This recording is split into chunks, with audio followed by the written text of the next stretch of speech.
So the issue is, nobody's going to live precisely this long. This is a mathematical construct.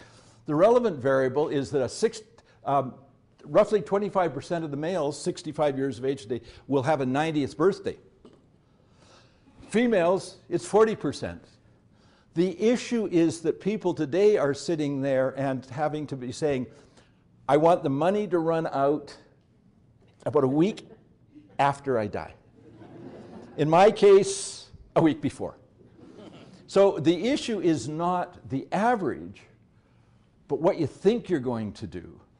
This has profound implications for people whose only or largest asset is their home.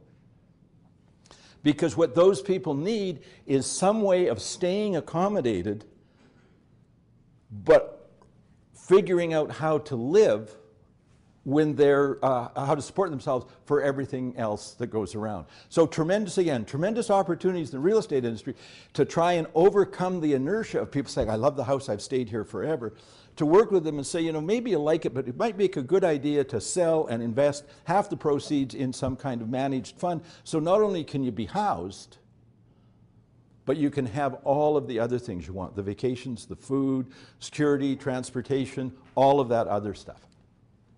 So then, what's going to happen in Calgary demographically? Well, population today in Calgary, 1.4 million. It's going to grow to about 2.1 million under trend. That's a slowing growth rate. It's slowing from its current 2.2% to about 1.2%.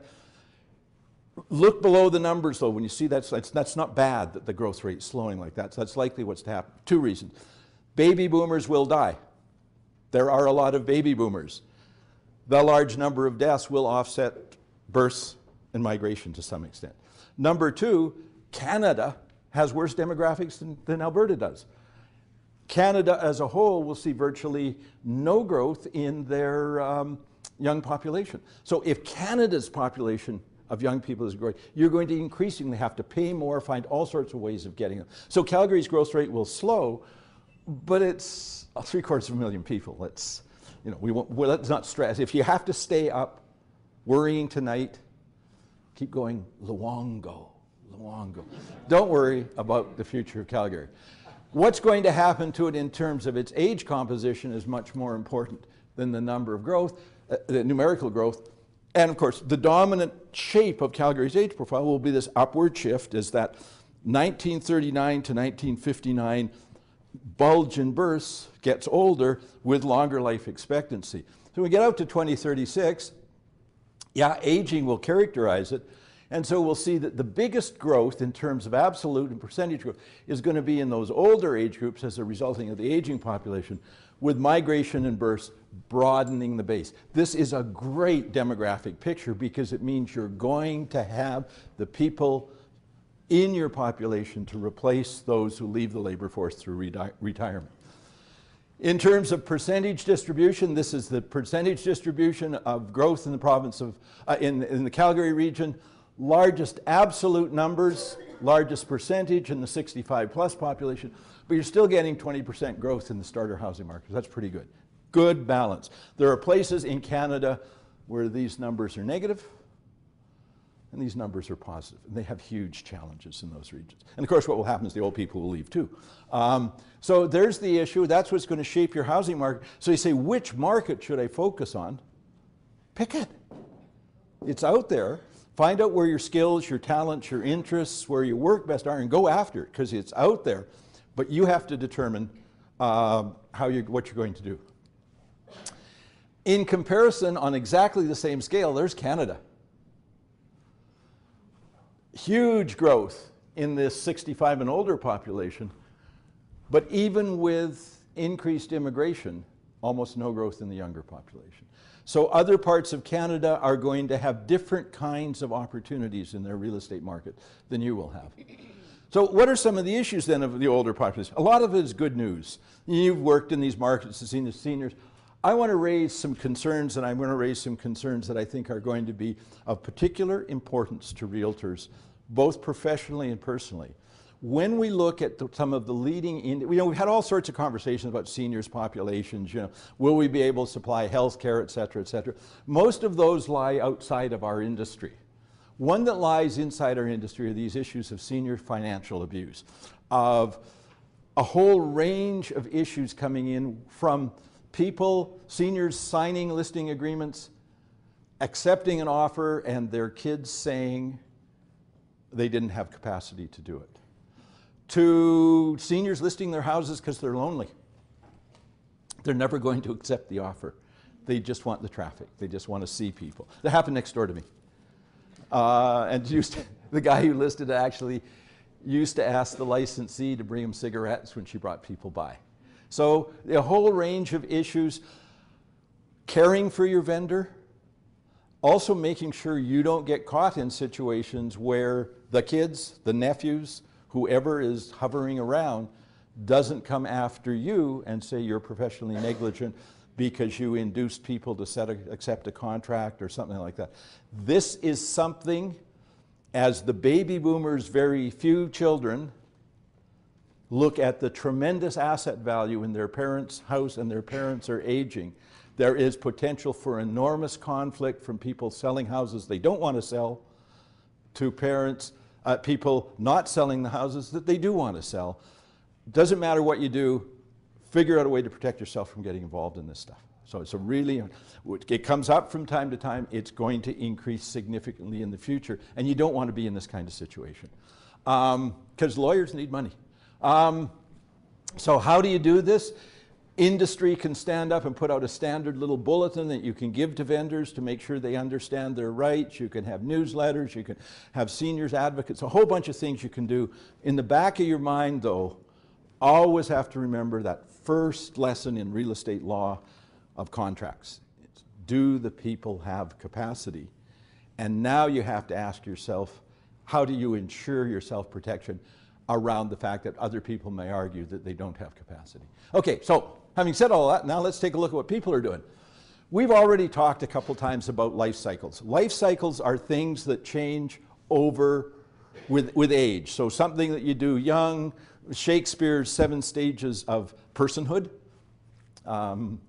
where people in 1961, high probability of having a kid when you're young and dropping off. Now, low probability peaking in 30 to 34. 2 things about that. So behavior is strongly related to age, much behavior.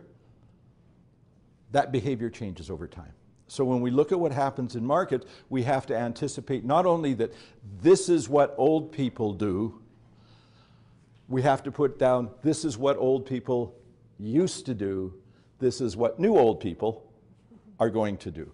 So let's take a look at housing, and remember that housing, people don't buy housing because they want housing. People buy housing because they've chosen to live in a particular way, and they wrap housing around how they choose to live. So if we take a look at the life cycle of how people live, we're by and large children in 0 to 14, 99% of the kids live in families in that age group. 15 to 19 is 92%.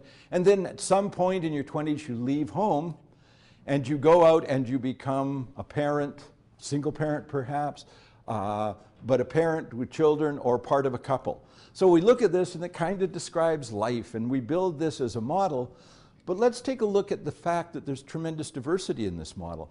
In particular, in the 20s and 30s, a significant number of people choose to live not in families. So these are the guys I rent my suites to. You don't want to be in anywhere near my suites on hockey night.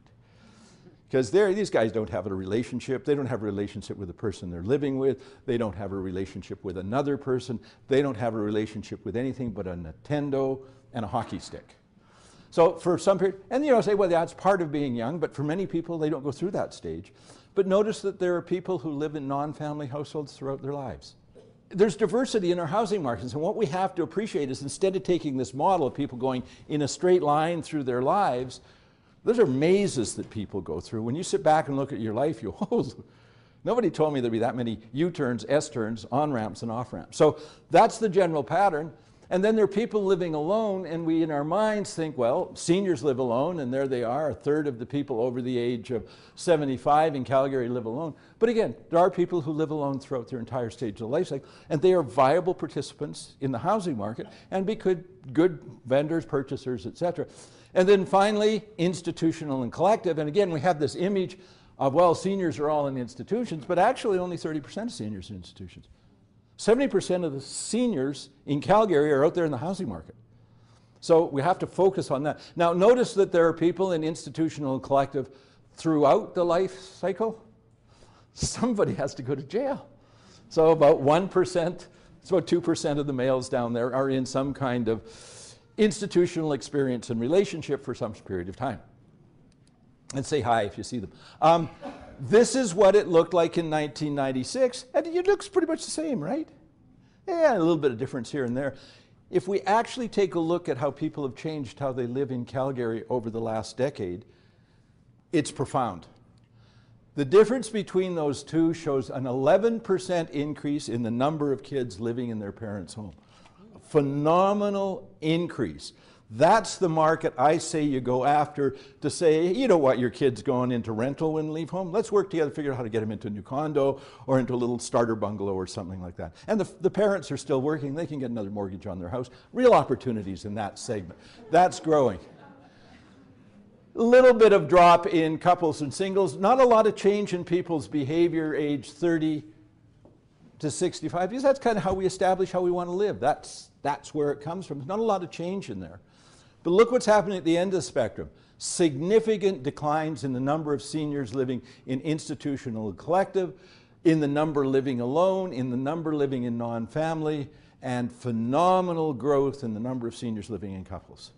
So when you look at that older population, you're not going into that older population with a narrative of living alone. Do you guys really want to retire to Invermere? Or do you want to go to Invermere for a few months of the year and have an apartment in Calgary?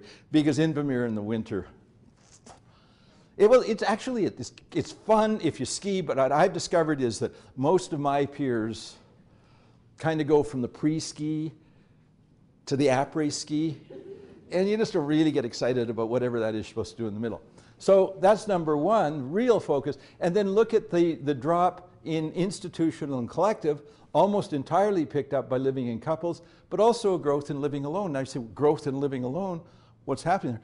Those are people who are now fit, active, healthy seniors who don't have to be institutionalized. So the narrative of the future is, yes, you may need to go into a care facility for the last period of your life, but what people are going to want to do is have a narrative of how they're going to live in couples as they age. So some opportunities there for real estate.